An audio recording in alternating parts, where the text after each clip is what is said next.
As a follow-up to last week's discussion on antivirus and malware in general and how it affects computers and technology and people, I figured I would focus this session on specifically on the browsers and the fact that malware today gets into your system through your web browser a lot more quickly and more often than anywhere else. And a browser guard is your first line of defense against that. It's going to, in many cases, catch things a little bit faster than your basic antivirus software, whether it's Windows Defender or a third-party app. They usually will wait until the virus or malware is actually through the web browser and it can actually see it. Browser guards are going to try and protect your system before your antivirus software even knows it's there. And that's the key to using a browser guard, or why somebody would want to use a browser guard. Before we continue, I wanted to follow up on one thing. Inside your control panel, in the Ease of Access Center and Make the Mouse Easier to Use, there's an option called Make It Easier to Manage Windows. And if you have this turned on, activate a window by hovering it over the mouse, you can actually activate a hyperlink without clicking on it. And this was first given as an example in a PowerPoint program where somebody managed to put malware into a PowerPoint app. And the presenter— Can you just back up a minute, because I'm trying to take some notes. Where is this specific thing found? Inside, if you look at the top here, where my mouse pointer is, it's in Control Panel, Appearance and Personalization, Ease of Access Center, and Make the Mouse Easier to Use. How to verify what a browser guard is doing or not doing. I have been using an organization, AMTSO, which is the Testing Protocol Standards organization. And they are the company that has free tools available for everybody to use that are designed to be tracked by your antivirus software, but not actually be a virus. They're things that every antivirus and malware program should capture. If you have any program active, they should be able to get there. I also have, and that's what we'll do momentarily, I also have a couple of real malware links that I can click on that I know are safe for me to get to, because I know that the browser guard and my antivirus software are going to block them, because they already have. Just a quick question. Are any of the tools on this site Apple and Mac OS, or is this all Windows? The AMTSO organization is going to work on any browser. So that will determine if your Macintosh computer is defending itself properly from these virus tests as well. Great. Thank you. And it works on a cell phone too, the browser, the security check feature. So you can determine if whatever you're using on your phone is or isn't capturing things like phishing tests and things like that. Now, everybody claims, each of the different products have claims. Their ad blocker is free. Ad blocking is part of the browser guard. They claim that you can browse up to 4 times faster.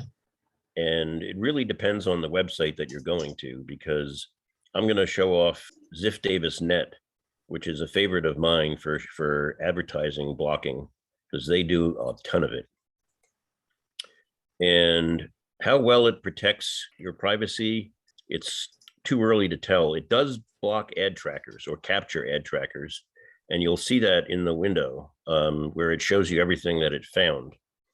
And you can get it to the point where you'll see less and less targeted and repeat advertising towards yourself in the web pages that you go to. You'll stop finding on Google what you just bought on Amazon. The Malwarebytes browser guard, if you could just click, I'll give you the main link to the program, and it works on Chrome, Firefox, and Edge. And it also works on the Mac. If you go into the Apple App Store, you can get it for the Safari. These are all of the different things that I had mentioned that they claim to be able to do. And now we'll go back to here. I'll have these links posted with Steve. These are all the different links to Safari, Chrome, Firefox, and Microsoft Edge for the browser guard. I think those were already sent out in an email earlier, but this is just a repeat that we can put up on the wiki. Now, one thing that's important for everybody to know is that a browser guard is not a replacement for antivirus software. This particular site happens to be benign, but you don't know where you're going today. A website could be a bank, and opposing, Hey, Brian. Now, these are the features that the browser guard has from Malwarebytes. You can turn each one of these on and off based on a specific website or completely off. So if you know that you visit a website regularly that does not have any malware or scams on it, and you want to just have this not do anything, you can set them to off. But how would you really know that, since even legitimate sites get hacked? I leave them on all the time, unless I go to a website that I feel comfortable with, that I'm getting an actual problem visiting, which is very, very rare. The potential unwanted programs, the PUP, is the one that pops up more often than the ads and trackers. It does in the background and never bothers you. The malware, it will pop up a message and tell you that it found it. Scams, I've never witnessed one to determine what it does and shows you, but the potential. Can I ask you a question about the ads? Mhm. I have an ad blocker, and there are many sites that one goes to, like, I don't know, ABC News, Washington Post, whatever, and they won't let you get to the site if you've got your ad blocker on. Yes, I have another. I use a product. It's called on a related subject to the ads, a product called NordVPN, and that also has an ad blocker feature to it.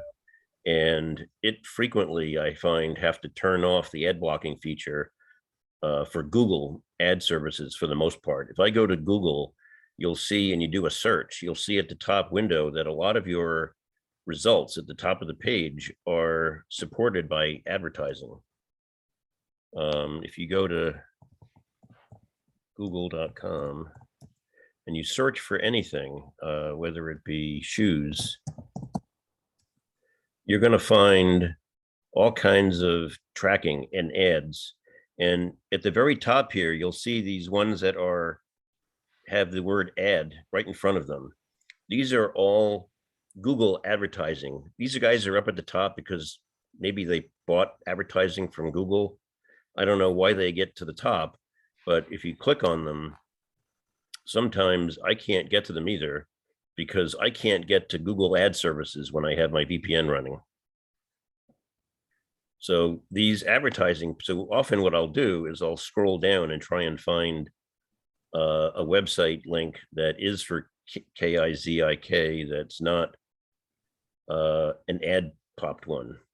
And if I can't, then I just go in and type it in myself. Here's one for Zappos without a commercial. And the one up here has Zappos with an ad. And so what I do is I know that I can't get to the one with the ad, but I can get to the one without the ad that's right down here. Yeah, Drew, I think the ad one goes through Google, so they collect the pass-through revenue. So every time somebody clicks on the ad, Google gets a couple of cents or something from that click, and then that's how they monetize some of this. I don't know what else they may capture, but that's the primary reason for it. Oh, okay. All right, thank you. So yeah, I frequently have to go into my VPN and turn it off. Not the whole VPN. There is a specific feature for ad blocking that is, it's called cybersecurity. It blocks ads and malicious websites. It's very effective, but it also comes up with some false positives. Like, if you don't, the Google advertising feature is a rhetorical question if you want to see it or not see it, because if you don't see it, you can't continue, your Google search. So I frequently will I'm not going to turn it off now because it's going to reconnect the VPN, and I'm not sure if that's going to disturb the session or not. So I'm just going to leave it connected. Just as an aside on that, if you go through a VPN for a different country, do you effectively change the blocking that you see? Yes, you do. If you connect up to the United Kingdom, for example, and you go to Amazon and you just type in Amazon.com, you'll go to the UK version of Amazon.com. You'll end up going to Amazon.uk, and then you'll get all of your pricing will be in the euro and so forth. So yes. Actually, GBP for UK now. Oh, is it? Brexit. Oh, right. Okay, so now they claim again also that they have Malwarebytes as a free ad blocker, and it does block ads. And I'll show you that when I go up to when we do the little demo. And since we have plenty of time, I was going to show off the Avast versus Malwarebytes ad tracking right now. So I just finished talking about Ziff Davis. So we'll go up here now. And I'm actually going to do that in Firefox, I believe. Yes. And up on here, you'll see this orange icon is the Avast. I'm going to talk about this in a few minutes. This is the Avast online security browser protection program. It's also free. And as you can see on this particular Ziff Davis website, it's already claimed to have blocked 7 ads, 1 web analytic, and no trackers. What it blocked, I'm not 100% certain because I can't move. Oh, there we go. It's not letting me. Oh, there we go. Ad tracking. It's gone to DoubleClick and some of these other websites that it has already discovered on the Ziff Davis Net website. Now, how that affects you in the long run, I don't know. I can't give you a good explanation as to what the benefit is in the long term, whether or not it makes your browsing experience better or not. I just know that this is what they're doing. I don't run the Avast and the Malwarebytes blocker at the same time. I'm just doing it together because of the demo. Malwarebytes has independently found 12 of its own things, and it found DoubleClick.net also. So some of them are going to be redundant. They'll catch each other. So I just stick with the one Malwarebytes browser guard. And these are the only 2 browser guards that I know of that actually report statistics that you can see of any kind. The other browser guards that I have don't seem to give me any positive or negative feedback as to whether or not they're actually doing anything or not. Now, the next browser, does anybody have any questions about that before I move on to Microsoft Defender? Nope. Is it your, I asked the same question to Peter the other week. Is it your impression that browser guards do, I know it said sped it up. I can't imagine how an additional process can speed things up unless it eliminates things. Is it your impression that it alters your browsing experience in terms of speed? It's hard for me to determine really accurately. I have a really fast internet portal download. I have an 800 meg download pipe, and I usually get over 700 of them on Windows. So do I notice the difference? I don't know. Drew, and Jerry, I can answer something about why your web experience will accelerate when you're blocking stuff. Yes, you're adding an additional process, but you're removing huge numbers of other processes that go on in the background. And this is especially a problem with Google Chrome and its RAM usage. Google Chrome, I know, is a memory pig. You go into the task manager when you're running Chrome, and you'll see that it uses up quite a bit of memory. Fortunately, and I'm a browser tab hog, I generate a new browser tab for everything I do. But I've got 16 gigs of memory in here, so I don't worry about it as much. So browser guards tend to be browser extensions. So in some modes, like incognito mode on Chrome, you got to go in there explicitly enable it because they disable all the extensions when you're in that mode if you're used to that mode. Right. So some of the extensions now will ask you upon installation if you want to be able to use them in the private mode, so that you can opt in or opt out at the very time that you install the extension. Not every single one of them does that, but more and more of them are operating that way. Now, the Microsoft Defender browser protection links to the Microsoft Defender antivirus program. They work in tandem with each other, and you have to have, I'm pretty certain, the Microsoft Defender antivirus software working properly to use not just the browser protection, I think, but they have another product that I'll show you in a minute that is also from Microsoft that defends your browsing experience, that does it perhaps in a unique way that you've never seen before. This is the add-in for the Microsoft Defender, and its icon is up here in the taskbar. The web pages are being monitored against suspicious and malicious websites, only I have no idea whether it is or isn't because there's no visual feedback.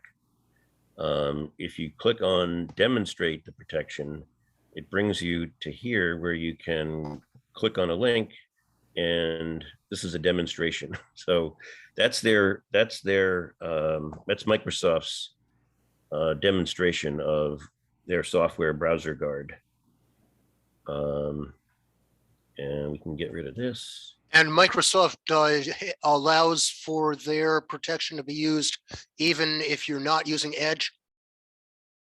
Yes, they have a browser guard specifically for the other browsers. You don't install them into Edge. You install them into Chrome and Firefox because they consider that product built into the Edge browser. And the Edge browser now is incorporated into the core of the Windows system anyway. Yes, it's buried in there pretty tightly. Can I go off topic for just a second? When Edge first came out a few years ago, most of the speakers suggested to us that it wasn't yet stable enough, we should stay with Chrome, etc. I don't think we've had any discussions in the last maybe 2 years about whether or not it might be time to move over to Edge. Is this a subject we should be talking about, Drew, maybe at another session? Well, for me, browsers are kind of like a pair of gloves, and you kind of want to go shopping and pick out the one you want to use. I don't think there is any one browser that's better than the others. I use them, I say to myself, what can I do with this browser versus that browser? What can I not do? There are some extensions that I like to use that work in Chrome, for example, that may not work so well in Firefox or vice versa. I download applications sometimes from the Google Play App Store through the web browser, and I find that Firefox happens to work better than Chrome does. And the extension is not available for Edge. So that's how I sometimes choose what browser I'm using. It's not just I should go with Edge because Edge is the thing. But those of us with memories, and John, it's also who you want to capture the data about your browsing history. If you like Microsoft to capture all your data, feel free to use a Microsoft product. Firefox captures less data and shares less data. That's one reason for using it. You can use the DuckDuckGo browser. That's another one, blah, blah, blah. And that's a whole bunch of different things that we digress from. And Chrome will. Peter, maybe we can set up some time on another week to really talk browsers. Okay, we can figure it out. Maybe a potpourri or something. Yeah, Okay. And so now the next thing that's up on the list is the Microsoft Defender Application Guard extension, which is, it's, as it states, it's also an extension that plugs into Firefox and Chrome. It only goes into those two. And what it does is Microsoft considers Edge to be far superior to anything else. And so what they've done is they've created these extensions along with an application, a companion app called the Defender Companion app, which comes from the Microsoft Store. You put the two of them together, and what it does is it uses the virtualization capability of Windows Pro. Now it's supposed to work in Windows 11 without Pro, but for some reason I can't seem to get it to completely work right. It still seems to think that I'm missing some features, that it tells me that my computer is compatible, and at the same time it says I'm missing things, but it doesn't tell me how to get them. The Defender Application Guard extension looks like this when you go into, it's a free, it works with Windows 10 and Windows 11, and it's available for Chrome and for Firefox. And it provides hypervisor isolation for Windows 10 and Windows 11.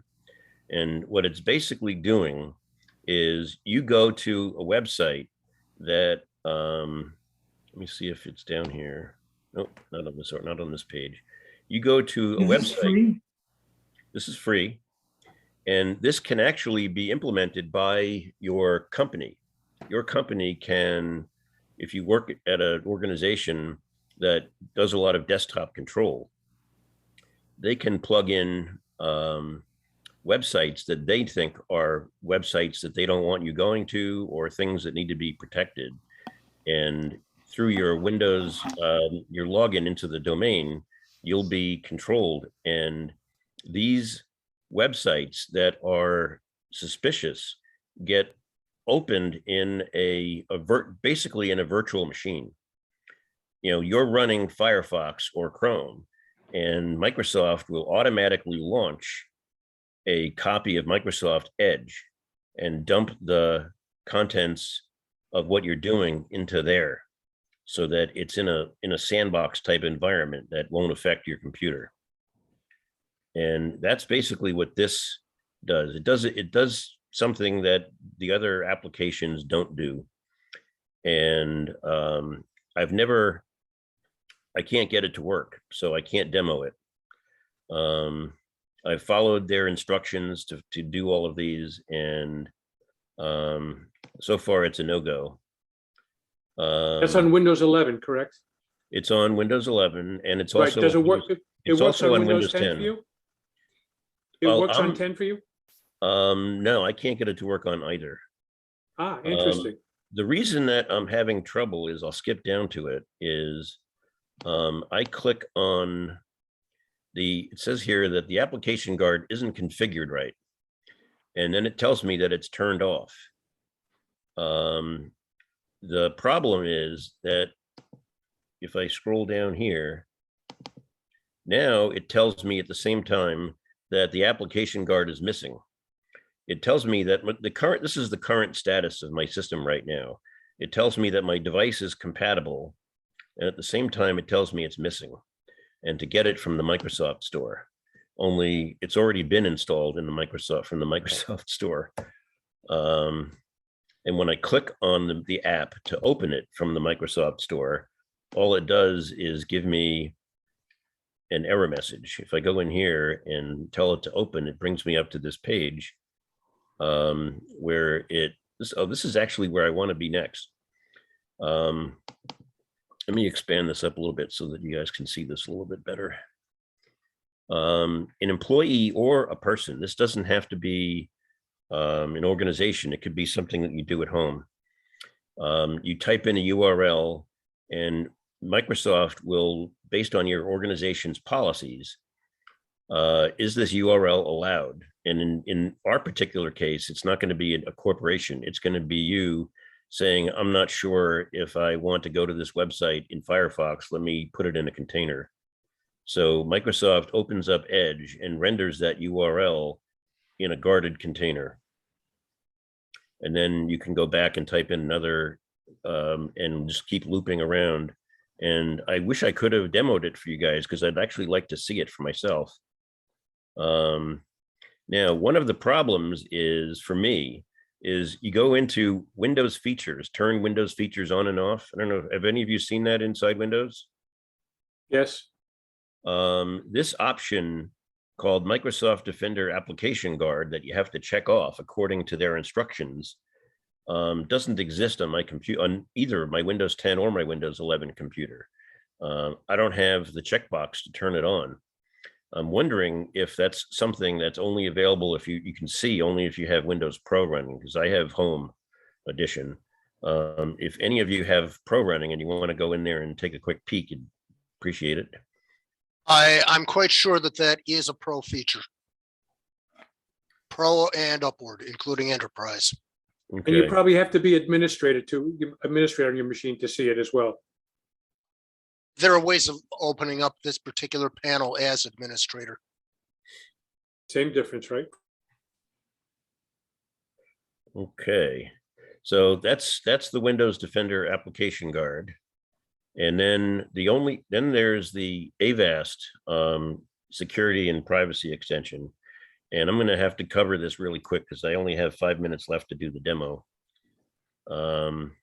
This has it's a web shield that is built into their antivirus product. My computer here is running their antivirus software. They have a thing called Web Shield that scans all of this type of different kinds of stuff. And you can determine which websites you want to be blocked, and you can create exceptions. But this is a very good Web Shield. And you'll see that in the demo, how things that Avast doesn't catch, things that Malwarebytes doesn't catch, Avast will.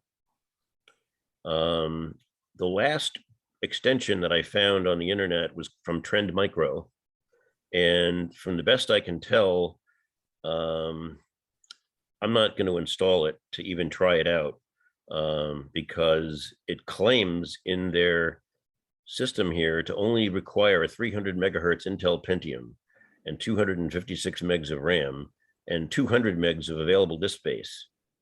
The first two say that this is really old software if it requires 300 megahertz Pentium, and 200 megs of software I don't want as a browser guard. So I said no thank you to that one. Is that free or pay? That's free also. So, but I'm not going to advocate for that one. But I will go to here and go to free tools. And these are, I have on this computer, I have Malwarebytes running and I have the Avast running. The Avast browser guard isn't going to do anything. You'll see that it's very benign. The Malwarebytes browser guard will kick in, and where it doesn't kick in, the Avast antivirus will kick in. So if I try and download a piece of malware purposefully, and this is using ICAR, EICAR, Computer Antivirus Research and Computer Organization. That's the company that provides the test file that this company is using. And if we launch the test, Malwarebytes comes back immediately saying that we detected something that's not supposed to be here. And that's going to react a lot faster than your antivirus software is going to react. It's going to wait for the malware to start infecting your computer before it realizes that the malware is infecting your computer. A browser guard is more of a frontline defense against this type of a threat. Drew, what's going on under the covers there? Is it the URL that it's picking up saying it's unsafe, or is it actually scanning scanning the data as it's being downloaded? It's actually doing a combination of both. Malwarebytes maintains a list of known malware sites, and they also will pick things up. So they look for signatures as well. Yes. And if you have now let me see if I can find one. Oh, compressed malware is typically not detected by a browser guard. And that is our zip files and RAR files and things of that nature. And if I try and download a zip file, I've already clicked on it, and you'll see that Malwarebytes hasn't popped up to analyze it. But I'm hoping that if this demo is going to work right, Avast came up and took care of it for me. So I have, this is why I use these two in combination with each other. They can protect both your computer and your browsing experience. And I can run some more tests, or we can call it a quits. What do you guys like, or have any questions? Do you recommend using both, or you think one is ample and sufficient?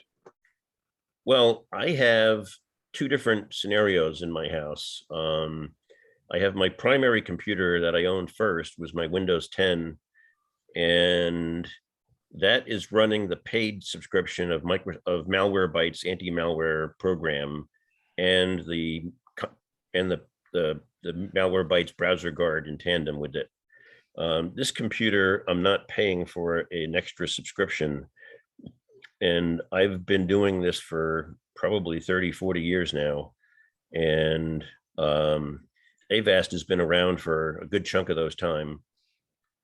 And I find them to be a superior product, especially for their WebGuard protection. They will detect malware in virus-infected files before the file is finished downloading. They'll start scanning, with their Web Shield. They'll start scanning a file as it's being downloaded. They don't wait for it to finish being downloaded. Given the time and what I suspect are a lot of additional questions, let me make a slightly different suggestion. I think we should set up a full hour and a half to do something that we haven't done in a couple of years. And that's put together a list of products that the various experts in the group think one should have on their machine. So I look at my computer, for example, and I've got a couple of things, but I don't have the time or the expertise to analyze all this stuff. I would love for somebody to put a list in front of me, an ABC list where it says the stuff on the A list, this is stuff that everybody should have. The B list is good stuff because of, and whatever. It's been some time since we had that kind of discussion. And that should be for both PCs and Macs. There would probably be two separate sessions, Tony, I would think. Yeah, there's some overlap, John, but you're right. I think they really don't overlap that much. The concepts are the same for sure. What I'm really looking for is somebody to say to me, you don't have to do all that research yourself. Some really good people have already done it. But here are the 7 things you should have. And some of those are online products that run in real time. And other things probably are things that you load up once a week or once a month or something, which is what I used to do with Malwarebytes.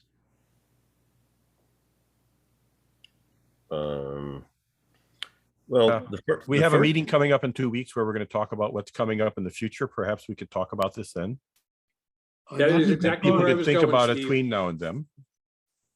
A matter of fact, Steve, why don't you take a minute to just explain that meeting to everybody?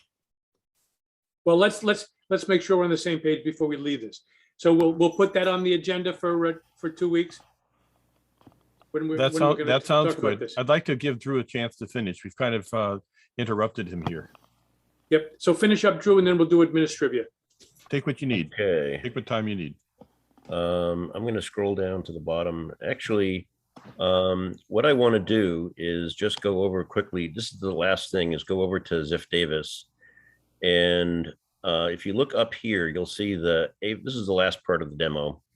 This is the Avast browser guard for advertising, and this is the malware bytes. And this is ziffdavisnet.com. It's a technology site that makes a ton of money selling advertising.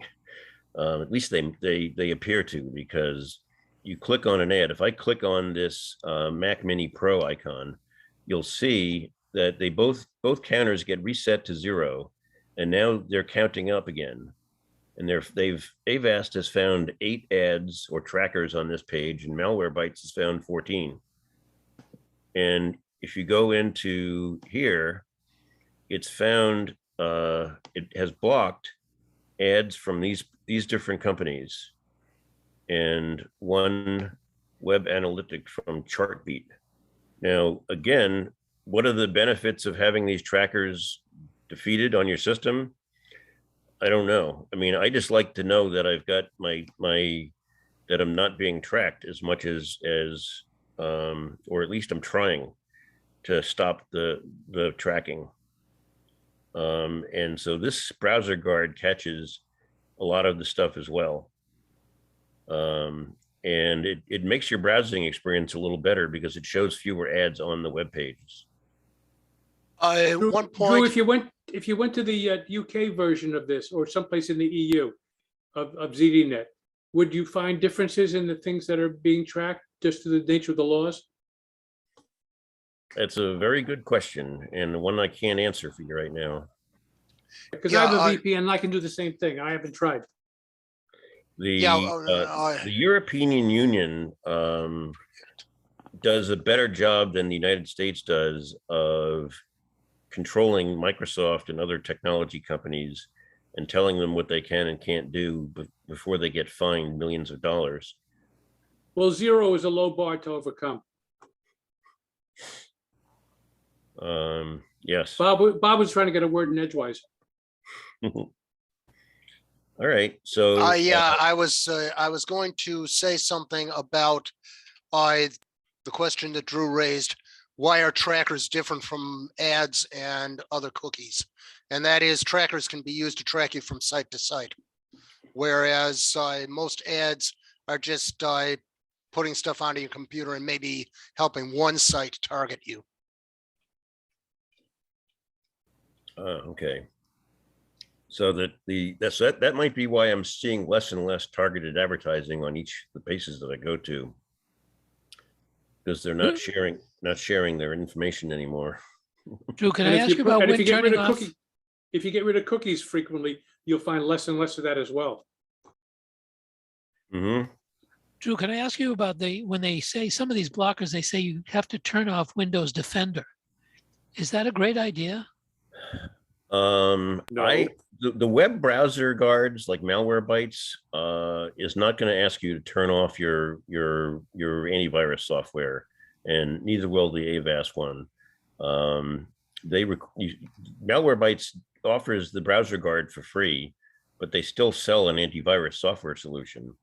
And if you can only have one antivirus software system running on your computer at a time. So if you purchase a third-party product that includes like an Avast antivirus or the McAfee antivirus, the install process will automatically suppress and deactivate Windows Defender so that they're not fighting with each other. And the corollary to that is Windows Defender is free and very good. So paying for an antivirus is something that you want to think about. Well, that virus test site, you'll see if you go there with Microsoft Defender that it won't catch anything that's there. Interesting. Fair enough. Yeah, That's I did probably sort how of they build it so that you won't use it. I did cover in my presentation the ratings and rankings and what they did and did not catch. And I have references for that in there. Correct. Thanks, Bob. I just know from my own personal experience with doing that test site in particular. And I don't use Windows Defender in a long time, so I can't really give a strong opinion on it one way or the other. I just have always used a third-party product for the longest period of time. It just never felt comfortable using the built-in Defender product. Perhaps it's from the days when it first came out and it really wasn't any good. It might be a much better product today. It just doesn't have some of the comprehensiveness that I like from third-party products. I think that was exactly the point that Bob made when he gave his presentation. Right. Yes, the point is Windows Defender offers basic protection. If you want more full featured, or if you want a suite, you'll go with something else. Like, for example, Avast has that Web Shield that Defender doesn't have. It also has other things in it as well. It has a file shield. It has a firewall that replaces the Windows Defender firewall because Windows Defender will have to be turned off to use this product. And it also does some kind of turns off your webcam if you want it to. But that's, I think, a paid feature.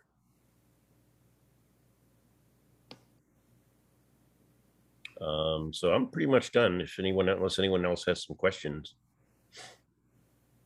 That's great, Drew. Thank you. Yeah, just one more thing.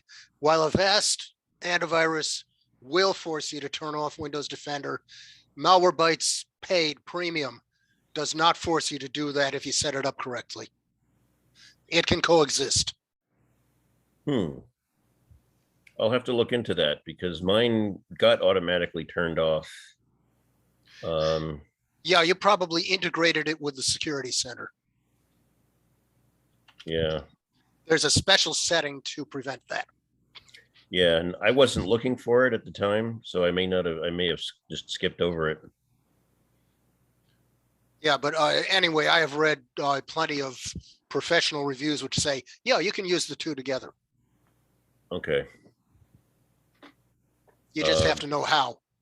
Right, because the Malwarebytes I don't think provides ransomware protection, whereas the Microsoft Defender I think does provide ransomware protection.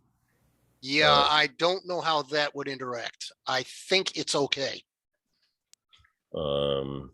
So those are all of the subjective things that people have to decide what's more or less important to them. My Dell computer came preloaded with McAfee antivirus, and my Microsoft Surface did not. And I had two computers standing side by side with the same Intel processor, the same clock speed, and one of them was getting 3 times the throughput as the other. And I said to myself, something is wrong, and I didn't know exactly what it was until I went through the deinstallation process of McAfee and ripping it out of the system. And then when it was finally gone, I had to use a special uninstaller program that I had to buy to get rid of it. And my performance on that computer is now back up and compatible with the other one.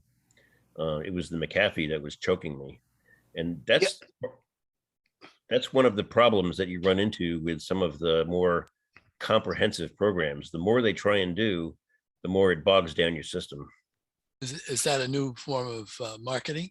They sell you something that, or they give you something which is so bad you want to take it off, and then they charge you to take it off. Yeah. Then they sell you something to fix it. I think if you catch McAfee when it is installed, but before you try removing it through Windows, I think they do have an uninstaller that you don't have to pay for. I know Norton does for each product. I went through and I ran into the experience where I went into the uninstaller for Windows and I did uninstall McAfee. It removed it from the menu, but it didn't remove all of the directories, files, and registry entries. And I have a subscription as a technician. I bring it from house to businesses with me. a professional uninstaller program that has a force mode where it goes in and looks for, you point it to the McAfee directory and it sees leftover files and folders, and it knows that it learns that it's a McAfee app, and it goes through your registry and your file system and it wipes it all out and tears it out, and which is what I did with it. Okay.